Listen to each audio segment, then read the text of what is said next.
Hi everyone, Anthony Fantano here, internet's busiest music nerd. And it's time for a review of the new How to Dress Well LP, Total Loss.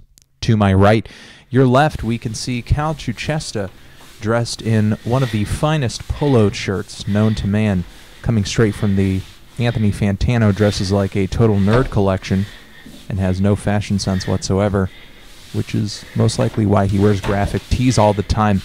We can also see him adorned in a beautiful little sweater vest right there. Wonderful Argyle pattern, which is getting messed up in the green screen a little bit, but, you know, that's the way the cookie crumbles. I don't know why I just said that.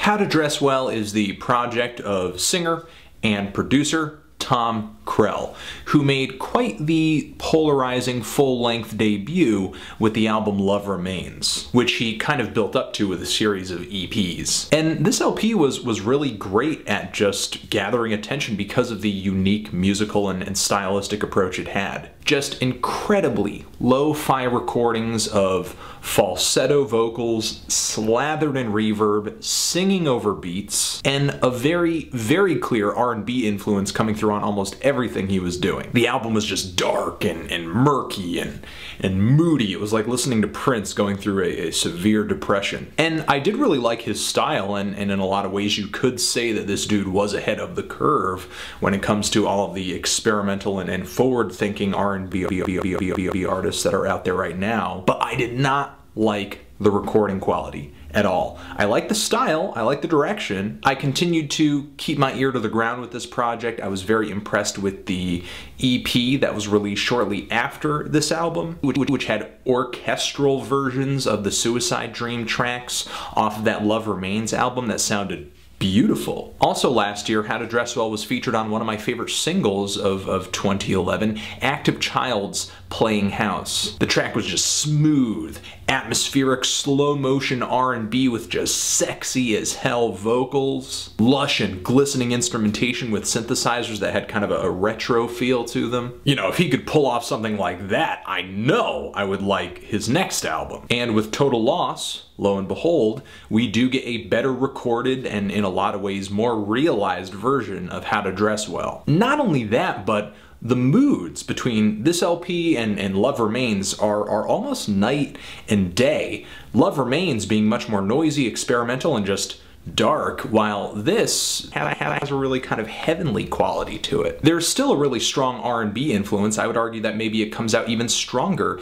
in a poppier fashion on some of these tracks, but the atmosphere, the ethereal atmosphere surrounding the instrumentation on these songs sometimes even has like a new age music quality to them. Overall, sonically, this is definitely an improvement for How to Dress Well, but I kind of feel like these improvements do come with their own set of cons. Even with the massive amounts of reverb on some tracks here, there are just no veils to hide behind on Total Loss, which is kind of making me reevaluate how I feel about the music and the vocals now that I feel like I'm getting a full picture of them. And I gotta say, sometimes the music, sometimes the vocals, they are on and they are off. When How to Dress Well is on fire, it's on the track Cold Nights. I love the distant synthesizers just hidden in the atmosphere on that track, the really dramatic piano and the lumbering beat. But now that I hear Krell's voice just front and center, it kind of exposes that the falsetto that he always sings in doesn't really have a natural grace to it or anything like that. I mean, I pick up a lot of points where he is straining, and consistently I don't really think he has all that much power volume-wise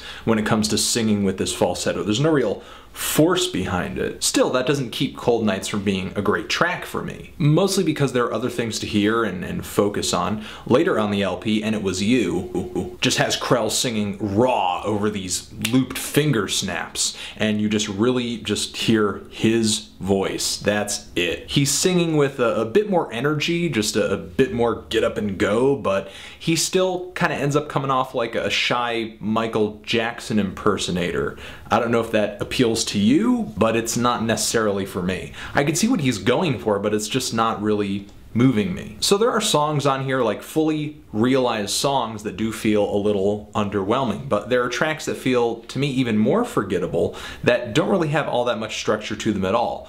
Overall on this LP, the songs are longer. You're not really getting those tracks that dip underneath 2 minutes like you would have on Love Remains. You know, those tracks that would kind of sound like a motif or an idea, but they wouldn't last too long, so they sounded fine. They sounded great, kind of swimming around in the murk of the other tracks, but this time around, you still get motif tracks, but they last 3 minutes. 4 minutes, and they tend to kind of get mundane. Like on the track Say My Name or Whatever, where Tom Krell is kind of vocalizing over these sparkling loops that just continue throughout the entire track, and it gets kind of old fast just because of a lack of progression. Same with the track Running Back, which I think has a great intro, a nice smooth bass line, some fluttering guitars too, but some of the loops just get...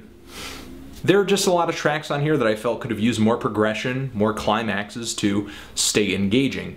If Tom Krell was going to repeat himself ad nauseum like this, I mean, the music and his voice would have to be a bit more stunningly beautiful. Maybe it's that way for you, but maybe not on the same level for me. You know, if more tracks on here just swelled like the String Kiss song Talking to You or the explosive closer, we would have a very impressive album here, I think. I wasn't in love with it. I'm feeling a strong 6 to a light 7 on this thing, but he's definitely going for something beautiful, something pretty, something moving. Maybe it will be that way for you more than it is for me if you check it out and give it a listen. Because I still, at the end of the day, admire what Tom Krell is going for. I like that he really kind of came forward with a nice variety among these tracks. What did you think of this LP if you've heard it? Did you love it?